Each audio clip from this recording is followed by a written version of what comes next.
আঙ্গ দাদিরও বেড়া আর রাগ আছিল রাগ যদি উঠতে উঠতে বলে 3-4 তলা বিল্ডিং বাড়ি মারি ভাঙ্গি আর তো ওরে 200 লুড়ি দিয়া 8-10 কেজি গুস্তু সলে নাস্তা হচ্ছে। সরকারি বন্ধ লেগে যে দেখলে পাক পারতা শুলি সরকারি বন্ধ পাইছুলি না ভাইলে আঙ্গুর বাড়ি যাই গুস্তু লই আই। বুঝলি বন্ধু, বালা মন্দ ছাড়া খাই না। আরে বালা মন্দই খাইতাছি, বালা মন্দ খাইতে খাইতে পেট ফুটতে গেতাছে। ফুটতো না কে, আমরা তো খাওয়া বংশ পোলা ভাই। হ্যাঁ শালার বাপ দাদার একটা লোক আছিল কোল লাগবো, এক দেড় সইরা গরু কুরবানি দিয়ে আসছে শৈল এবার যে না। হ্যাঁ আঙ্গর বাপ দাদা যেন তেন গরু তার কুরবানি দিছে না। ওই দাদা আঙ্গর 11 ফুট লম্বা আছিন, তাও বলে গরু থল দিয়া অনায়াসে গেছে আর আইছে গেছে আর আইছে। তাহলে বুঝো কত বড় গরু আছেন ওগুলা। আঙ্গর দাদা এরুম বড় হার কুরবানি দিত, ওই যে তলে লটকে থাকে না ওটি মাড়ির লোকে শেষরা গেলে মাড়ি খুঁজ ডাকে তো। আরে তোর দাদার এই গপ্পটা আমি শুনছি, এই বাড়ি ফাঁস দিয়ে খালটা গেছে না, এই খালটা যে খুঁজছে তোর দাদা বলে এই দাদা আমরা গরু লয়ে গেছিন, পরে এই খাল হয়ে গেছে গা ওই সব খানি খায়া। বুঝছ তোর দাদাও তো কমরছে না, তোর দাদার এদুম এক বড় গরু আছিল, সকালে উঠতে বলে একটু চেনাইছিল, পরের দিনই বন্যা হয়ে গেছে গা। তাও কোনটা জানস?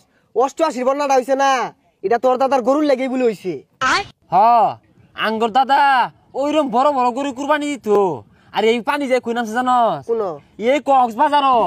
আমি গতবার কক্সবাজার গেলাম না, যা ডুব মারছি, খালি গরুর সেনা লান লাগে নুনটা নুনটা।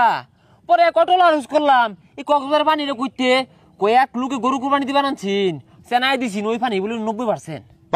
শালার একটা লোক আছিল কোল লাগবো, তোর দাদা নেই 11 ফুট আছিল, আরো হানার মানুষ 5 ফুটই হয় না। আসলে একটা দিনই গেছে, কি বড় বড় গরু কুরবানি দিছে, তাও তো কথা বাতা আছিন না। আর ও হনার যুগে পুল্লা পুল্লা গরু কিনে রায় ফেসবুকে ডিজে গান দিয়ে স্টোরি মারে। আর শালারা ভেড়া খাওয়াই আছিল, এর লিগে হন অবাক। এ হে তুই তো ঠিকই কইছস, আঙ্গর দাদি একদিন 20 কেজি চালে ভাত রাঁধছে। এটা দেখা আঙ্গর দাদা দাদির যে কি মাইট দেয় দিল, 20 কেজি চালে ভাত তো 100 দেয় হইতো না। আর কি রানলি, এক মনে রানলি নাকি? তোর দাদা যে এত খাওয়াই আছিল, এত সব তোর দাদি রান তো কি আমাদের রান তো আবার কি এর মধ্যে, আঙ্গর দাদার ইয়া বড় এক কুয়ার পার আছিন, এই কুয়ার মধ্যে রান তো আর 6 মাস পর খালি লড়াই পারতো। আঙ্গ দাদিরও বেড়া আর রাগ আছিল, রাগ যদি উঠতে উঠতে বলে 3-4 তলা বিল্ডিং বাড়ি মারি ভাঙ্গি আর তো। এ হে তার মানে তোর দাদার আগে বিল্ডিং আছিন না? আচ্ছা এগুলা কথা বাদ দে, এগুলা কইলে 6 মাসেও শেষ হইতো না। শেষ হইতো না। আচ্ছা সকালে কতটি খাই মারিছিস গুস্তু? আর কি এর কত্তরি 15-20 কেজি গুস্তু একবারে রানছে বুঝলি নাকি মন। আর পোলাও গুস্তু বাইরে আমাদের গৈর ভাত আছে, পোলাও দিয়ে আর মন ধরে না।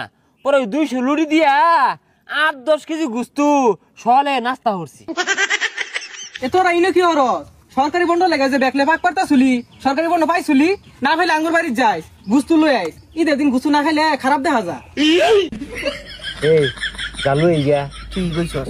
কুরবানিটা আমাদের আত্মাটা আমাদের একটু গুস্তু করতেছে না, আর বাপ দাদারা যে কুরবানি দিত যা কি আর করার। আরে থহালে বাপ বেজার কথা অগ কথা কইলে সারাদিনে শেষ হইতো না। কি বড় বড় গরু কুরবানি দিত, ই হাড়া ডুমা বলে এবারে মহিলা দিত, যা পাও 3 লইয়া খাই। ওইটা বাদ দে, যা আত্মা মাথা জ্বালা দিই গা।